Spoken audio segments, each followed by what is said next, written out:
हरिओम प्रिय दर्शकों, यदि आपकी कर्क राशि या कर्क लग्न है तो इस वीडियो को बहुत ध्यान से देखिएगा, समझिएगा। इस वीडियो में हम समझने वाले हैं सूर्य राशि परिवर्तन प्रभाव को। ग्रहों के राजा सूर्य अब शनिदेव की मूल त्रिकोण राशि कुंभ राशि में 12 फरवरी से गोचर प्रारंभ कर चुके हैं। समय की अभाव की वजह से ये वीडियो आपको लेट प्राप्त हो रही है। ये लगभग 31 दिनों के लिए अब कुंभ राशि में गोचर करेंगे। 12 फरवरी से लेके और 14 मार्च तक कुंभ में ही गोचर करेंगे और 14 मार्च को ये फिर मीन राशि देवगुरु बृहस्पति की साधारण राशि में गोचर अपना प्रारंभ करेंगे। तो कुंभ राशि में शनिदेव पहले से ही गोचर कर रहे हैं, जिससे कि संघर्ष योग का निर्माण हो जाएगा। और बुध भी पहले से 11 फरवरी से ही गोचर कर रहे हैं, जिससे कि बुधादित्य योग का भी निर्माण हो जाएगा और यहाँ पर त्रिग्रही योग का भी निर्माण हो जाएगा। और सूर्य आपके धनेश हैं, द्वितीय भाव के अधिपति होते हुए आपके अष्टम भाव में गोचर करेंगे। तो अष्टम भाव में गोचर करना कहीं न कहीं ये श्रेष्ठ स्थिति नहीं है, परंतु क्या फल देंगे आइए हम जानते हैं। सूर्य का राशि परिवर्तन आपको यात्रा करते समय सावधानी बरतनी चाहिए। चाहे छोटी यात्रा हो, बड़ी यात्रा हो, आपको विशेष रूप से सावधानी बरतना चाहिए। यदि आप विदेश में रहते हैं तो भी आपको सावधानी बरतना चाहिए, या विदेश से जुड़ा हुआ कोई काम करते हैं तो यहाँ पर आपको सावधानी बरतनी होगी। जैसे बहुत सारे ऐसे लोग होते हैं जो विदेश में रहते हैं, उनको सदस्यता प्राप्त नहीं है तो सदस्यता प्राप्त ना होने की वजह से कई बार समस्याएं भी देखने को मिलती हैं। विदेश से जुड़े हुए सभी मामलों में आपको ध्यान रखना होगा। सदस्यता प्राप्त नहीं होने के कारण कई बार आपको जो है कुछ दिनों के लिए रहना होता है, उसके बाद आपको कहीं न कहीं समस्याएं होती हैं। तो आपको ऐसी स्थिति में इस समय सावधानी बरतनी होगी। सरकारी क्षेत्र से जुड़े हुए कार्यों में भी आपको सावधान रहना होगा।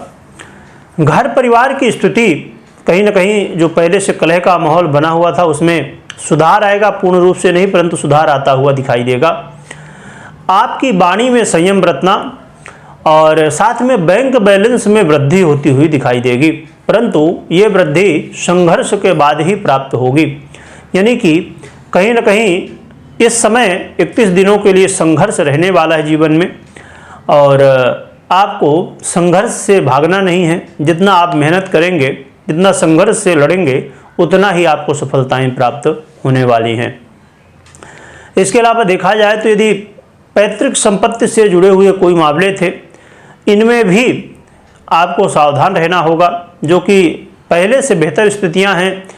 मामले सॉल्व होते हुए दिखाई देंगे, परंतु आपको सावधानी भी बरतनी होगी।